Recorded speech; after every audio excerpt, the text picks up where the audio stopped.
Thanksgiving is one of the days of the year where eating like crap and cheating on your diet is excusable. The one day of the year where you give thanks and appreciate who you love and what you have. But amongst eating and spending time with loved ones, unsolved murders, unexplainable disappearances, and horrible crimes have happened. These are 4 unsolved crimes that happen on Thanksgiving.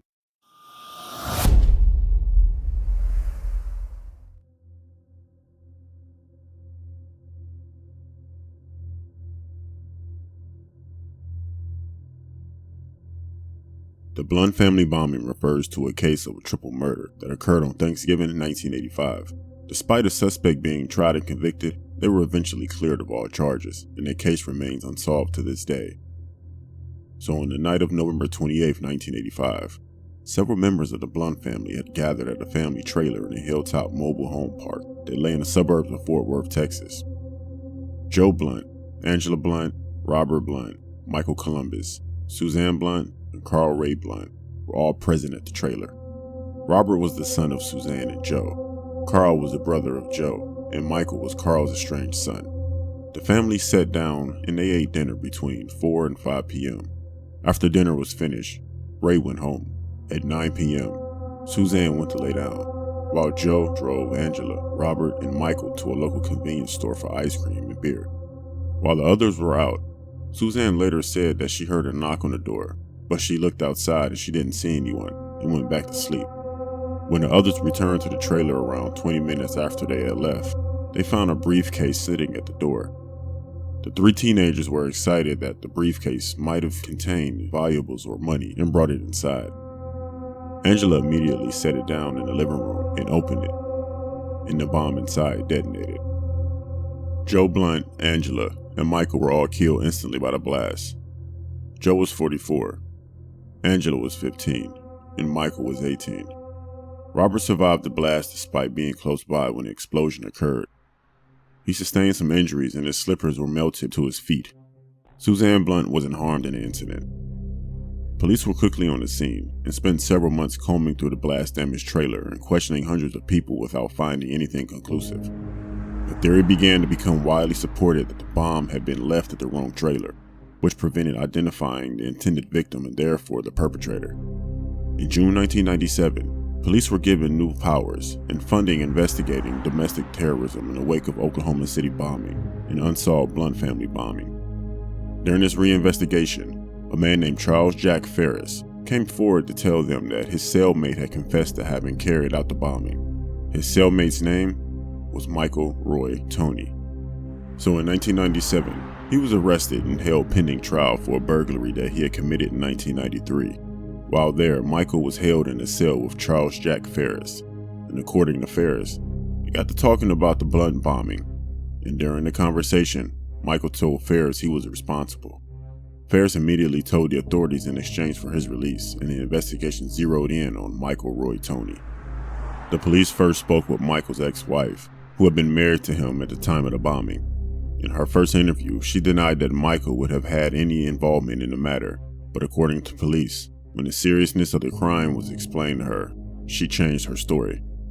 While the authorities were deciding whether or not to take Michael to trial, they learned that Ferris had changed his story. He had seen a news story about Michael being indicted for capital murder for the bombing, and he told the police that the 2 of them had come up with the story in their cell just to get one of them out of jail early. The trial began in May of 1999 in Fort Worth, Texas. Robert and Suzanne, as the surviving witnesses, gave their testimony of what had happened that day. And then it was the turn of Michael's ex-wife, who stated that she, Michael, and a best friend had traveled to a propane shop that was adjacent to the trailer park on the night of November 28, 1985. Michael then got out of the truck that they were traveling in carrying a briefcase and came back without it a short while later. A former cellmate of Michael's was then called to testify against him.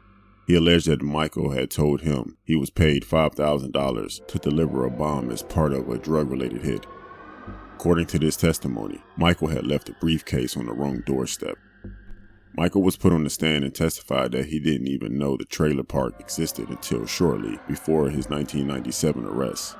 He also disputed his ex-wife and best friend's testimony that he had been driving a truck on the night of November 28th, as he claimed that he hadn't bought the truck until December 13th. Despite these claims, Michael Roy Tony was found guilty and sentenced to death.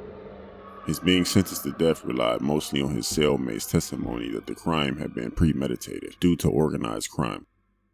Not long after Michael was convicted and sentenced, discrepancies were discovered in his case. It was discovered that the cellmate who testified against Michael in this trial was facing charges of indecency with a child, and had his charges dropped in exchange for his testimony. He later publicly stated that his testimony was all lies. The best friend who was supposed to be present with Michael and his ex-wife on the night of November 28th was found to have changed his version of events at least 4 times, and his story had never matched his ex-wife's until the trial.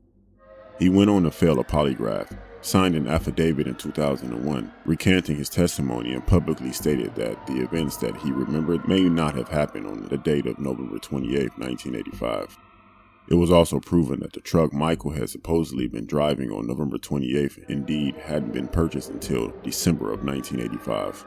In all, the district attorney's office was found to have withheld 14 pieces of evidence from the defense that would have exonerated Michael Roy Tony. The case was turned over to the Texas Attorney General, and the state of Texas dropped all charges on December 17, 2008. Michael Roy Tony was released on September 2, 2009, after spending more than 10 years on death row. He tragically died just a month later on October 3rd. He had been driving in a pickup truck near Rusk, Texas, when he lost control and was thrown from a vehicle. He was killed instantly. Till this day, no one knows who set that bomb there and why they did it.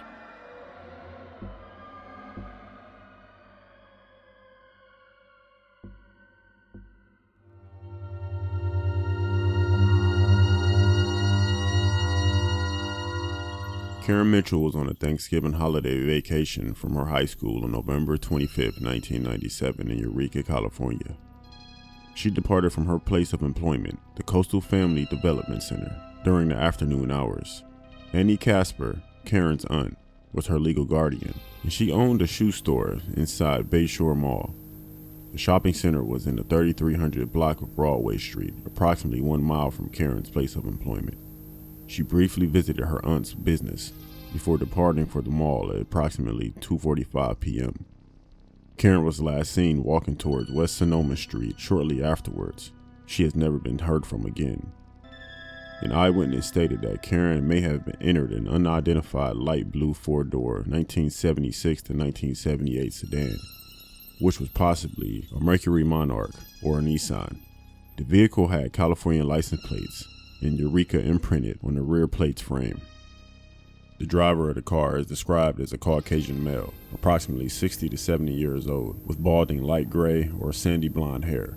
The unidentified man had green or gray eyes and a large-sized nose that appeared to have been previously broken. The driver was wearing a long-sleeve button-down light blue shirt. Sketches of both the driver and vehicle are posted with this case summary. The driver is wanted for questioning as a possible witness in Karen's case. The witness claimed that the car pulled across Broadway Street and nearly hit him before stopping for a girl matching Karen's description. Robert Durst apparently visited Casper's store several times in March 1998, 4 months after Karen disappeared, and he resembles the sketch of the man wanted for questioning in Karen's case. His photo was posted with the case summary. Robert's first wife, Kathleen Durst, disappeared from New York in 1982. Her case remains unsolved and Robert is considered the prime suspect, although he has never been charged in connection with her case. Robert was charged with the 2001 Texas homicide of Morris Black. He claimed he murdered Black in self-defense and was acquitted in 2003. In 2015, he was charged with murder in the 2000 shooting death of Suzanne Berman. Investigators looked into the possibility that Robert was in the Eureka area at the time of Karen's disappearance, but he has never been charged with any involvement. But he's been looked at in the 1971 disappearance of Lynn Schultz from Middlebury, Vermont. Robert and Kathleen owned a health food store in Middlebury at the time of Schultz's disappearance, and she visited the day that she went missing. Karen's parents divorced not long after she was born, and her mother raised her and her brother alone. Karen moved in with her aunt and uncle when she was 13. In 1997, was passionate about politics, the environment, and children. She was a good student, and within a semester of graduating high school by the time of her disappearance, she planned to attend Humboldt State University and possibly study law or political science. But again, her case remains unsolved to this day.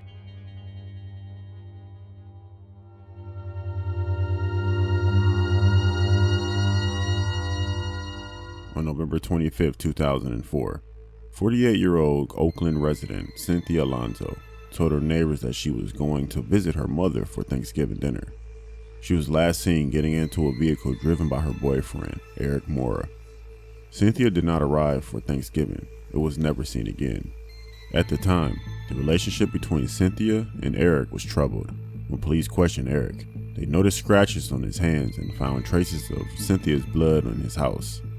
In 2012, Eric was convicted of Cynthia's murder, largely on testimony of the jailhouse informant who claimed Eric confessed to the crime.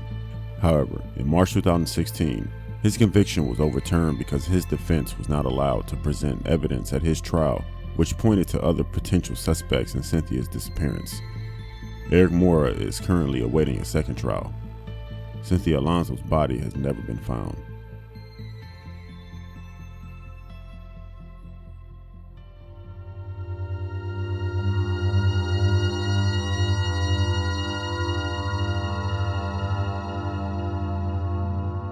James Tapp was a New Orleans-based rapper who performed under the name Soulja Slim.